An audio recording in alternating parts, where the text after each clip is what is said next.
Let's actually discuss gold instead today. So we talked about US 30 a little while ago and earlier today. And now we're going to talk about gold, right? And probability, momentum, and timing. So, first things first, anyone who knows me knows that I trade momentum. If the market isn't moving, it is extremely hard for me to decipher what is likely to happen. If there's no movement at all, I tend to just stay away. If it's moving very slowly, it's harder for me. When the market is moving, it's pretty much a piece of cake for me to decide on what I need to do. I can pretty much tell you when and where to get in. I can pretty much tell you if to stay out or what to do based on what direction it's going once it is moving. Now, why is that the case? Because again, the main thing that I want to drive home here is I hate guessing. I absolutely hate guessing, right? What do I mean by that? I don't like when I have to try to figure out what the market is going to try to do. Whereas I can literally just use information that the market is trying to propose to me as to what it's already doing. Now, I want you to think about what I'm about to tell you. It is reasonable to assume that the market will continue to do what it has been doing, as opposed to literally stopping and turning right where you decide to place your trade. Let me repeat that. It is reasonable to assume that the market is going to continue to do what it has been doing, as opposed to stop and turning right when you decide to place a trade. In other words, if the market is going up, it is more reasonable to assume that the market is going to continue to go up if it's going up with a significant degree of momentum. It's more reasonable to assume that it's going to continue to go up rather than just randomly decide to sell pretty much in any area, right? Even if it's at a resistance or supply a demand zone or whatever, it's more reasonable to assume that it's going to go up. And I'll tell you why. Yes, the principle is to buy low, sell high. Yes, we know this. We know this.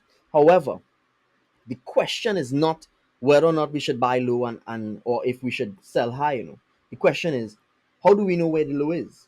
How do you know where the high is? And if you're answering that question with an indicator or a signal or an EA or whatever, you've already lost.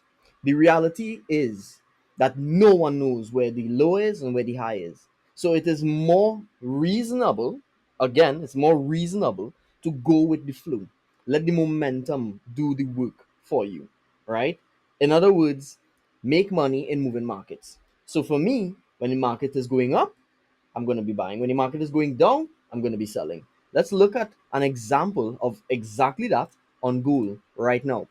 Now, gold would have been a much better trade to take, or much better trades to take today, because for the entirety of the day, which is sorry, all the way to here, it's been bullish.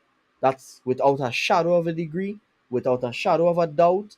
It's absolutely been bullish. And we know also gold is a bull market, right? Now, when you compare that to US 30, right? US 30 is also a bull market, but like right now, it's been bearish. Recently, it's been bearish. Recent price action has suggested sells. So, yes, you could have bought and you could have made money, and I did. But then when I realized that it started to go sell, and I didn't know how far it would sell for, without a pullback, it would make sense for me to stay away, as opposed to the price action of that of gold, right? When you look at gold with it aligning on all fronts, using the momentum that's already there, that I don't need to guess, makes sense. No? If we were to talk about like literally right now, a random buy, if I were to just press buy right here, would make more sense than randomly selling, in my opinion, right? Literally. Why? Because it is buying, right? Now, the question is, what is the probability that where I place this buy from right here, what is the probability that it is going to continue to buy? Look at what's happening. What is the probability that this buy will continue to buy? Okay, it might be a little lower because it's a random buy, but it's still higher than that of a random sell because the market is bullish. It's at a slightly lower point, meaning the probability of a buy has increased, right? And the timing, because I am at a lower point in time in the market, the timing makes it such that everything makes more sense for me to place a buy. Again, this is definitely not how I place my trades, but I digress. We have to understand the way in which these metrics kind of match up to one another, right? We have to understand that, right? That at its core is very, very important. So I really hope that you understand where I'm trying to go with this, where I'm trying to carry this, but it's all about understanding. We don't like to guess, right? I don't know any trader that likes to guess. You close your eyes and I think I will buy here because the market is selling. That's essentially what you're doing when you're trying to go against the momentum. That's literally it. Now, don't get me wrong. What I just did there is pretty much the same. Market's going up, I'll buy here.